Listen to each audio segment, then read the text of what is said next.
but it's too late to say you're sorry.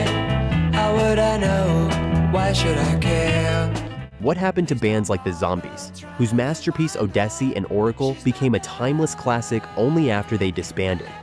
Stick around to uncover 10 legendary 60s bands that once ruled the charts but vanished from the spotlight just as quickly.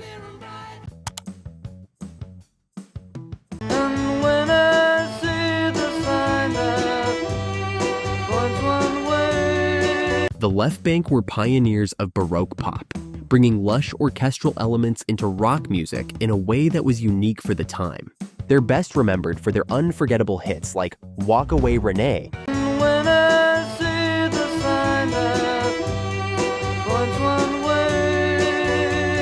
and Pretty Ballerina. I had a date with a pretty ballerina. Both of which combined classical music influences with rock, earning them the title Baroque rock pioneers.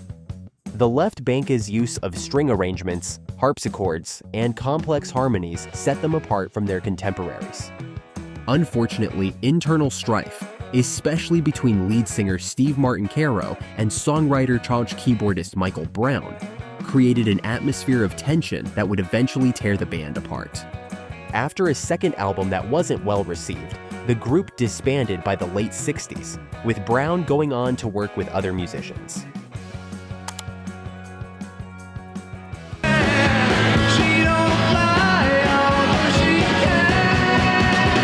The Turtles were one of the most beloved pop rock bands of the 60s, thanks to their catchy melodies, quirky lyrics, and ability to blend humor with heartfelt moments. Their iconic hit Happy Together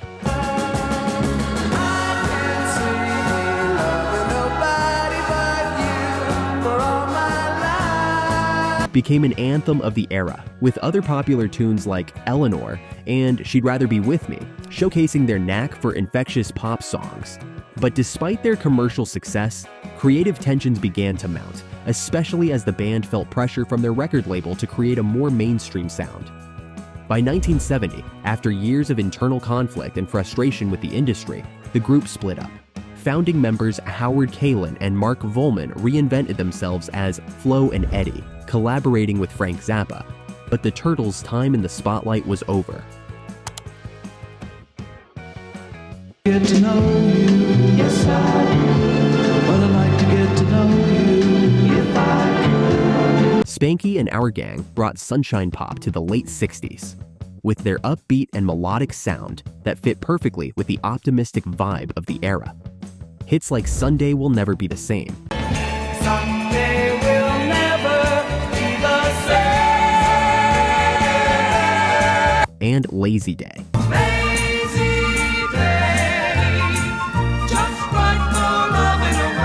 showcased their tight vocal harmonies and smooth folk pop influences. Their cheerful tunes made them a favorite for many, but as the late 60s progressed, the mood of the music scene started to shift.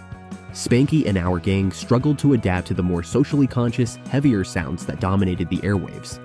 In 1968, tragedy struck when guitarist Malcolm Hale died from carbon monoxide poisoning, a loss that deeply affected the group. By 1969, the band had broken up, and their sunshine sound was lost to the changing tides of the music industry.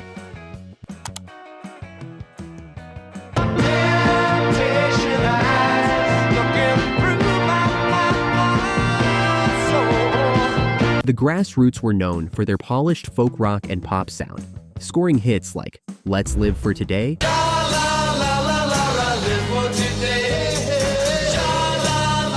and Midnight Confessions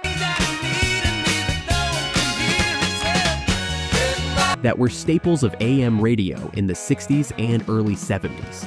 Their catchy radio-friendly songs made them a household name during the pop rock era. However, the band was more of a project than a traditional band, as producers P.F. Sloan and Steve Barry created and shaped the group, resulting in a revolving door of members. With the rapidly changing music scene of the late 60s and early 70s, the group's popularity began to fade. I sense the thumping sounds in my ears. My mind's exploding with every sound, being percussion. Strawberry Alarm Clock was the epitome of the psychedelic movement, known for their trippy and experimental sounds that captured the essence of the 60s counterculture. Their most famous song, Incense and Peppermints, Good sense, innocence, crippling mankind. Dead kings, many things I can't define. became a massive hit and is often regarded as one of the defining tracks of the Summer of Love. With its swirling organ riffs, dreamy vocals, and hazy lyrics, the song perfectly embodied the psychedelic era. However, the band struggled to follow up their success. Despite efforts with songs like Tomorrow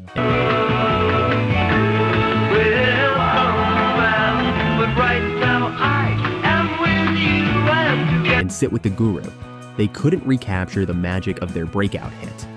Internal tensions and lineup changes made it difficult to keep the band together, and by the early 70s, Strawberry Alarm Clock had faded from the scene.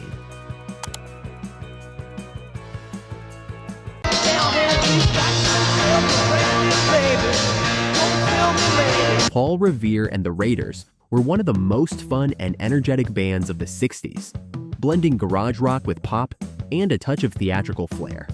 With their colonial-themed costumes and high-energy performances, they stood out from the pack. Their hits like Kicks and Hungry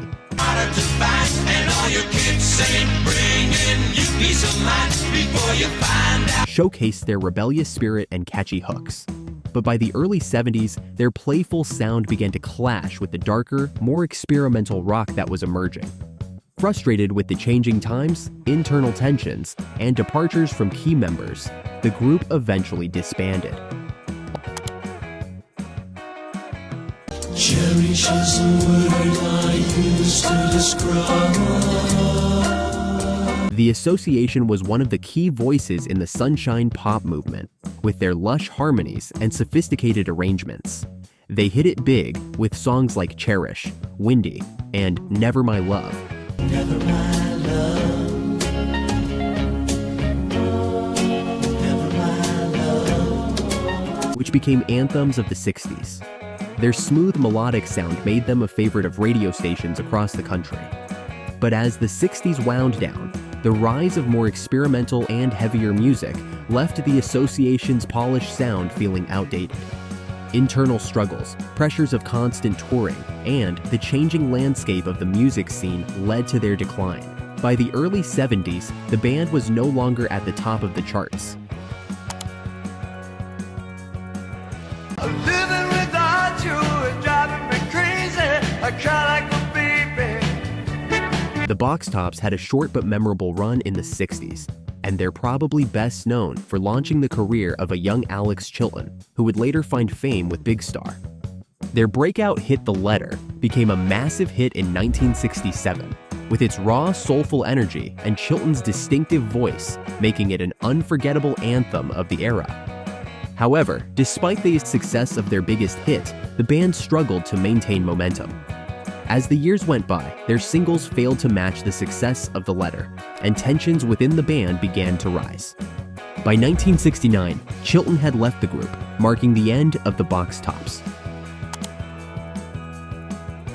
The way to broad a trade. And so it was. Procol Harum is best known for their hauntingly beautiful hit, A Whiter Shade of Pale, Skip the light fandango. which became an instant classic in 1967. The song blended classical influences with soulful vocals, making it one of the most iconic tracks of the 60s. With their symphonic rock sound, the band was a pioneer of progressive rock and influenced countless artists that followed. Their follow-up albums, though critically acclaimed, didn't achieve the same commercial success, and the band's momentum began to slow. They continued to release music into the 70s, but never regained their initial fame. It's the time of the season. The Zombies were one of the most sophisticated and unique bands to come out of the British invasion. With their jazzy melodies, soulful vocals, and Rod Argent's innovative keyboard work, They created a sound that was far ahead of its time. Their biggest hits, like She's Not There, Please don't bother trying to find her. She's not there. and Tell Her No, remain classics, but it was their album Odessi and Oracle that solidified their place in music history. The album's track Time of the Season To show you everyone, it's the time of the season. has since become synonymous with the late 60s. And yet, despite their critical acclaim, the Zombies struggled commercially during their initial run. By the time Odessi and Oracle started to gain recognition, the band had already disbanded, having been victims of poor sales and management issues. Ironically, the album's posthumous success has cemented their legacy, and today, the Zombies are celebrated as pioneers of Baroque pop and psychedelic rock. Which band did you actually forget about? Drop a comment below and let us know. Don't forget to like, subscribe, and hit the bell so you never miss a beat. Check out 10 Forgotten 60s Bands That Disappeared Without a Trace, Part 1, for even more surprises.